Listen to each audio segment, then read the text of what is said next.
Welcome to another episode of TBD. With me, as always, my co-host, Seth Payne, the handsome, mustachioed man over there. And then our beautiful guest today. Oh, my God, I'm so excited he's here. A talented stand-up comic, a talented improviser. I actually met him on a set of this indie film that I think it did come out.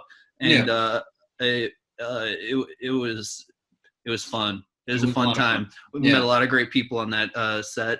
Yeah, man, I consider you a good friend, and I'm so excited to have him. Ladies and gentlemen, make some snaps for our guest, Ryan Haynes. Thank you. I'm so happy to be here. I actually like Riri more than Ryan or Rai. It's sexy. Dude, what the fuck's up with this Rye guy bullshit? Listen. Come on, that's a thing, right? It is. Oh my God. Are you Rye guy? Not anybody I've maintained a healthy relationship over any period of time. Okay. But yes, absolutely. Damn. Yeah. It's rough. But you know what? I'll still take Rye guy. Oh, actually, no, that's a lie. Fuck that. Don't call me Rye guy. Anybody who watches this, do not call me Rye guy, please. What were you gonna say? What's the other one that's real bad? I feel like Brian, just the mistake of Brian. Oh, I see. Just not hearing it. Yeah. Yeah, it's offensive. Yeah, people always think I'm saying my name's Bread, and I'm like, what the fuck? Why would my name be Bread? Are you fucking stupid? Yeah. My name's not Bread. Bread and Rye guy, dude. Dude, we should open a bakery. Actually, we kind of worked at one together for a bit. But we did work at a bakery together. That's wild, man. That went full circle. That was crazy. Yeah. My head hurts. Do you think people deserve to be happy just by being alive, or do you think happiness is something that should be earned? Definitely deserve.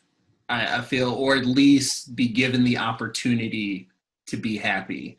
I feel like, because some people aren't, I guess I'm a pessimist in the sense of like, I don't believe like it's human to necessarily be happy or to like trend that way, but I think everybody should have the opportunity to be happy. That's for sure. Yeah, I kind of agree. I feel like people like as a neutral happiness doesn't seem to be, well, at least not an American neutral. That doesn't seem like a place people are at normally. No, we're spoiled. That's true. That's real. What is the weirdest thing you've ever eaten? I definitely have had roasted ants before. Roasted ants, okay. Roasted ants. Like it kind of tastes popcorn-y. Yeah. Oh, really? Yeah. It's actually not bad. It's not something I would ever choose, but it's not terrible. And I'm trying to think.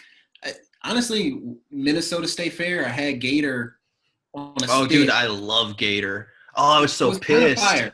It was dude, I was kind of there with you, but we didn't hang out there. I know. I mean, it's such a big place. It was wild. Like, if you don't go to that place with your group, you can't assemble. You'll never find them. You're not going to have a signal. Dude, Minnesota State Fair was insane. Would you rather be stuck on a desert island for a year by yourself where you have to, find food, filter your own water or boil your own water, do the whole thing by yourself, really hatch it.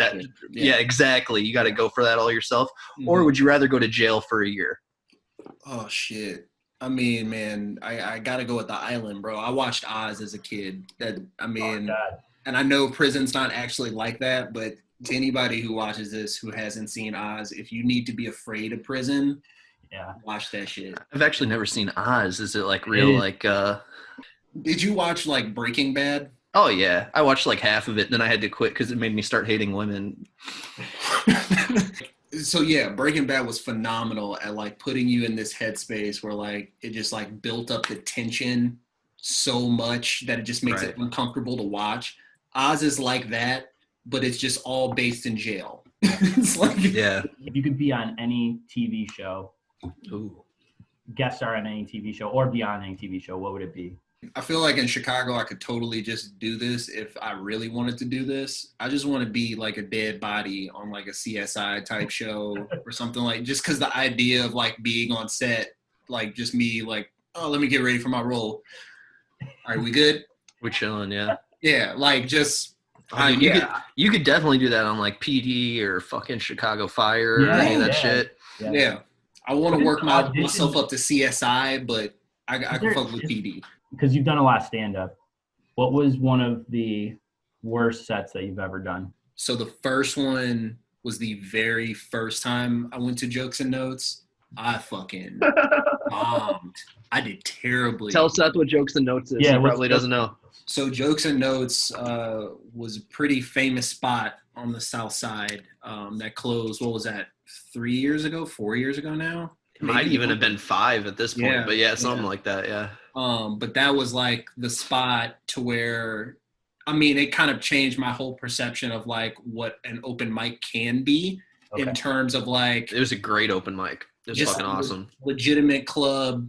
They will pack the house on a Wednesday night. Oh shit! Okay. It's like Showtime at the Apollo in there. Yeah. It's like, really? It's so awesome. I loved going. I loved it. They could fit like 200 in there, but it just wasn't like super tall and ornate and new. It was just like a small club on the South Side that was. They were the definition of like, this is what you need bare minimum to like create an atmosphere. So like there were cool ass murals of like legendary Chicago comics on the walls, but behind you is just, curtain with nothing behind it. That's it. And if you weren't bringing it, they'll play your ass off stage. And they would fucking clown you so hard. Oh my god, yeah. If you don't bring it. Wow. I saw some white guy that was like, trying to act a little urban, you know what I mean? Mm-hmm. And he fucking dropped his gun on stage. He was like trying to do a joke. He was really bad. He was just an open micer, and he literally went to show his gun as like a part of his joke, and it fell out of his goddamn pants because he just had it like in there. Young Rabbit from 8 Mile. They got like pissed. They got like pissed at him, but then they're like, actually, we like this guy a lot. He's like over time, and it was just like, all right, man. It was the first time anybody had asked me if I had a stage name or not. Oh, wow. And that shit threw me off for some reason. Like he was like, who is Ryan Haynes? And I was like, it's me. And he was like, is that how you're gonna go up? Like, is that what you want me to call you? And I was like, what the fuck? So I'm like thinking about that for like an hour. They bring you up as Rye Guy. You want me to write Rye Guy? That set went terribly, and then I had another one that was at Tilly's where I was just like, oh man. And Tilly's is in South Suburbs. I don't think they do it anymore. Okay. But it's just a show at a restaurant. And it's like almost the way the stage is set up. Just imagine like you walk into like a rectangular room and it's almost going down. So like the stage is down in the middle of this restaurant. Oh man. And you're almost performing in the round and there's a camera. And so everybody who's in the back of this restaurant can see you on the TV and like we'll talk over you at the bar. Oh man. But I'll never forget that show because like I did terribly. And then Corey Bell got on stage after, fucking crushed it, and was just like, that was like legitimately wanted to kill myself after that show. I did fucking terribly, and I got roasted again. Part of the process, man. I mean, it is what it is. Those are some of the most like beneficial experiences I've ever had. How do you deal with that afterwards? Take a break from it for a minute, or keep grinding? The worst ones, like I would just find, like I would kind of rotate my venues. So I'm like, okay, I'm gonna go hit somewhere else, and then I'm gonna like come back to this place because like that can't. Yeah, you got to conquer the room. Yeah. Hell yeah, dude. Yeah. So, a little mixture of both. But yeah, I'm definitely not afraid to like take a step back or something like that. But that's not normally due to like a bad performance. That's normally like get my mental together type shit. Sure. So you pick the one that is gone. Okay. Kanye, Kendrick, Drake, J. Cole. Man, this is gonna be an unpopular pick with some of my friends. I'm gonna say J. Cole gone. Ooh! This is why I say J. Cole gone. Because who might be the best rapper currently, but skill-wise, not a lot of people on that level. But I will say this, as much as I like J. Cole, I think that where he stands in hip hop culture, like he doesn't stand there alone. Like Kendrick is kind of in that lane, super fucking talented, does high, like J. Cole is like just a fucking lyricist and storyteller just on another level right now. Whereas like Kendrick can do that and it's high concept. And then I think the other guys that you name, they all occupy different lanes. Like, I feel like J. Cole and Kendrick's lane is kind of here. It's right. Yeah. Kendrick is a little more high concept in the way he approaches shit.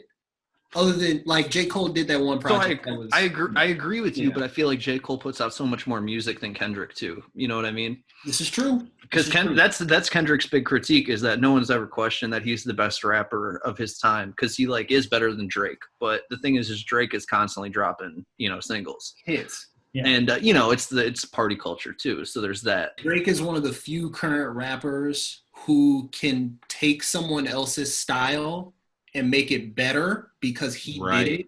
Yeah. And that was something that only like somebody that like Lil Wayne could do that shit. Like back in the day, but like there aren't a lot of current rappers who can do what Drake does. Drake's music ages really poorly to me, but it's always like the most like it's always on my playlist. You know what I mean? Current Drake music, but it's kind of like going back and like listening to some shit that you were really into in middle school, and you kind of get that like, ugh, like sometimes. Like I hear that with Drake. Drake is the Blink-182 of rap, that's for sure.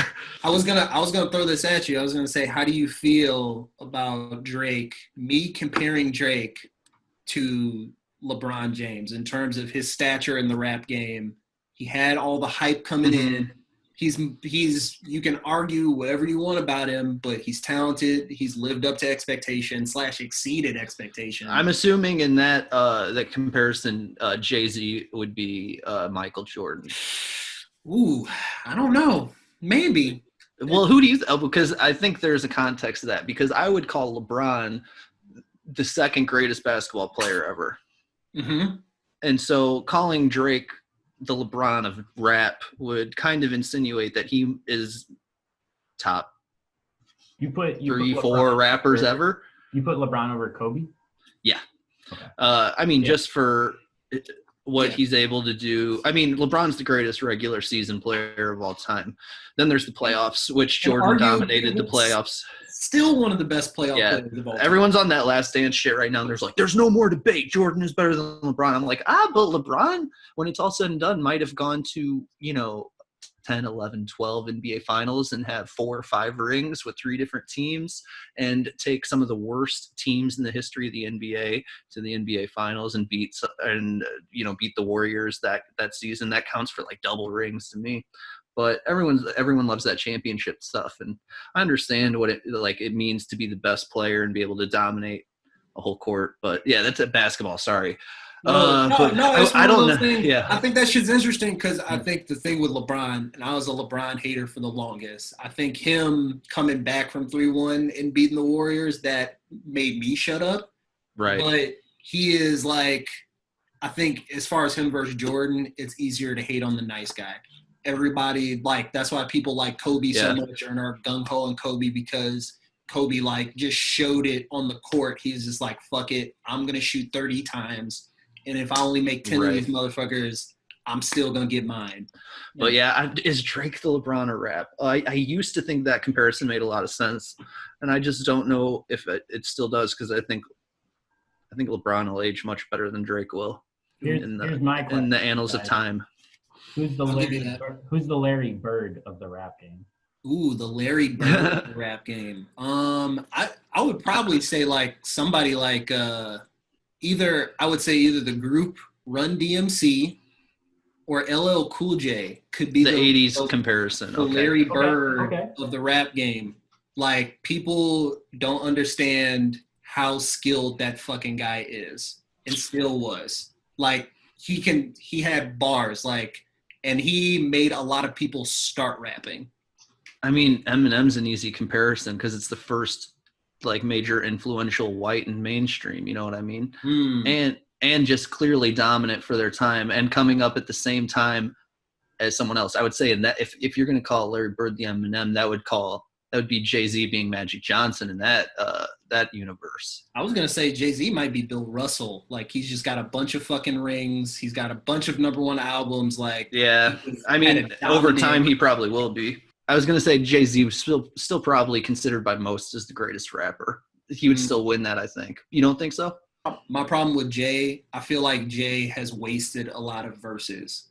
Like Jay has, for every classic Jay verse, he has like at least one other verse that he just fucking wastes. Right. Yeah, he definitely has skippable songs on his albums, but he also has way more albums than everyone too. Yeah, This is true. a lot of content. Are you an Adam Sandler guy by any chance? When you say Adam Sandler guy, does that mean like kind of like a Rye guy, you know?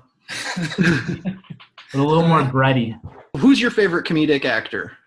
I mean, I have to still go with Eddie, bro.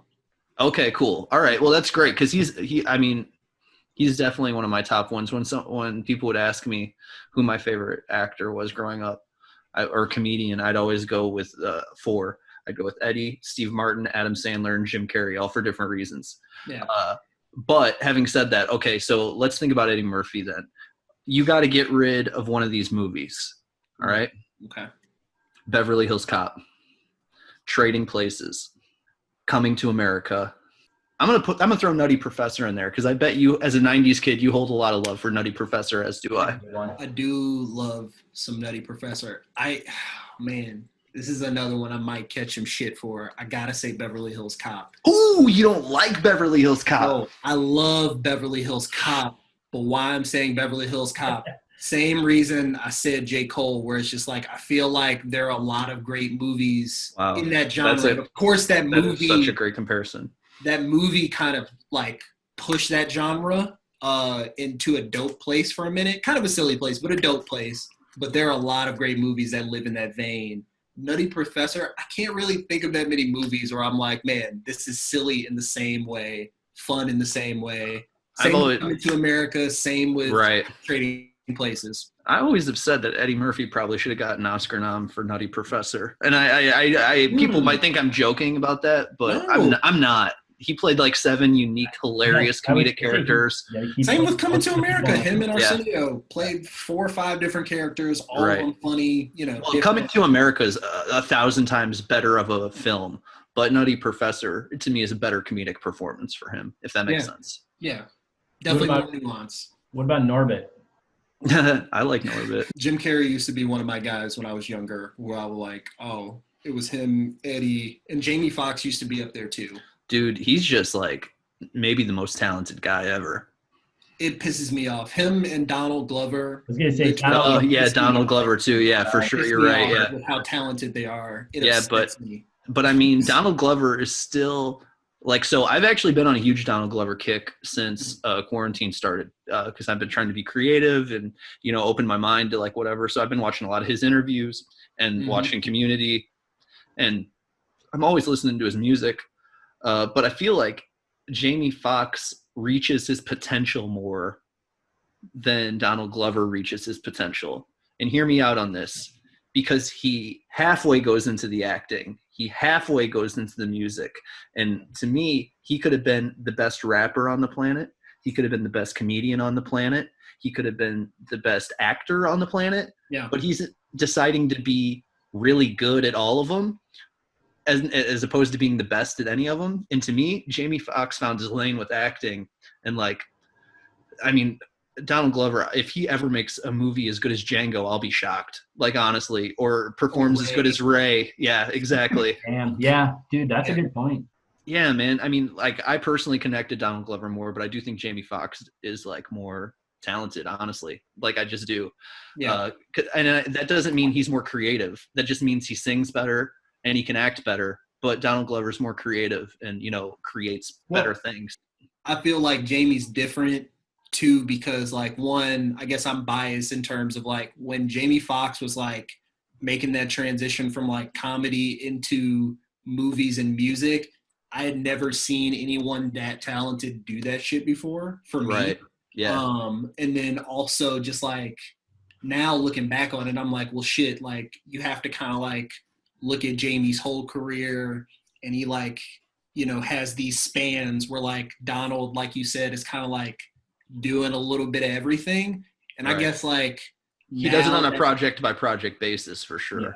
Yeah. And like I just respect the hell out of that dilettante shit, because most people aren't talented to jump back and forth. Like they really have to like dedicate themselves for, and I'm sure Donald is doing that. We don't see him putting in that time and that work and that research. Oh, I'm sure he is. Yeah, he just doesn't put enough out. You know what I mean? In my opinion. Yeah. And like he hasn't had those movies yet. Maybe that's to come. So I listened to this great interview with Chance, and he said the most frustrating shit I've ever heard as a fan, where he was like talking about, oh man, like, yeah, I recorded so-and-so. I recorded all these songs with Donald Glover. I recorded all these songs over the summer. But like, if I don't release music in the same month or two that I make it, you'll probably never hear it. Yeah, Chance is always up to some dumb shit, honestly. That shit is so frustrating, kind of what you're hitting on. That's why people like a Donald Glover, Kendrick Lamar, they're frustrating. You know, they're right. Shit every they sit on it for a while. Yeah. They're just like, you may never get it. And I can totally see why as a fan and as a fellow artist that would frustrate you. But like me now trying to like make shit and like think about what I want to do, I'm just like, well, shit, like, I don't know. Like I respect when I see people like giving us that content frequently. Giving us those Drake singles. Yeah. I feel like that's an improviser mentality as well. Hell you know, to just go with it and be like, yeah, let's just do it. But yeah, I've actually, and this is something I've relearned so many times in my life, and this quarantine is like such a lesson in patience. You know what I mean? Mm-hmm. And sometimes it's good to realize when you have something that needs to be sat on for a little bit, you know, and like really like mull it over. Damn is a great album. You know what I mean? Like that's a pretty perfect album. And Drake doesn't have one album that even comes close to that. No. You know? To Pimp a Butterfly. Oh, yeah. Yeah. I mean, I don't love that one as much because it feels like an essay. But, you know. I think all the awards he got for Damn were them apologizing to him for fucking missing To Pimp a Butterfly. Either that or people listen to Damn. Those albums were awesome. Yeah. And I listened to a podcast called Dissect. Hell yeah. About that. And like, I think I tried to push it on you, Brad. But like, oh yeah, I've listened to some episodes. Yeah. But like that, and I mean that dude, I'm very thankful for that guy because he breaks it down so much. He's like, this is exactly what they're talking about, lyric to lyric. Because a lot of those, like, I'll listen to that album and be like, oh, I like the way that this song feels, or I like a couple of the verses here. But then going back and when he went through and dissected To Pimp a Butterfly, I'm like, I missed everything on this album, and it was like, this is so like overly complicated in like the best way, and like just like the overall message, I was like, holy shit. So now it's like I listen to that or Good Kid, Mad City, and I'm like, I would never have realized that he was like trying, like Good Kid, Mad City, he's basically trying to show you a film like through a different medium. But to go back to Pimp a Butterfly, I think the reason I also don't like it is because maybe that's an album that's not for me. You know what I mean? Sure. Which doesn't make it worse. I know that it's like really great. No. I hear you. And this is oddly, it's related but unrelated. I was just talking to my dad yesterday, and it came out of nowhere, I guess because he was watching Us. And so we were talking about Jordan Peele, and we both, like, I was surprised we landed in the same place on this. I was just like, Dad, I don't think Get Out and Us were really for black people. That was for white people. Yeah. Yeah.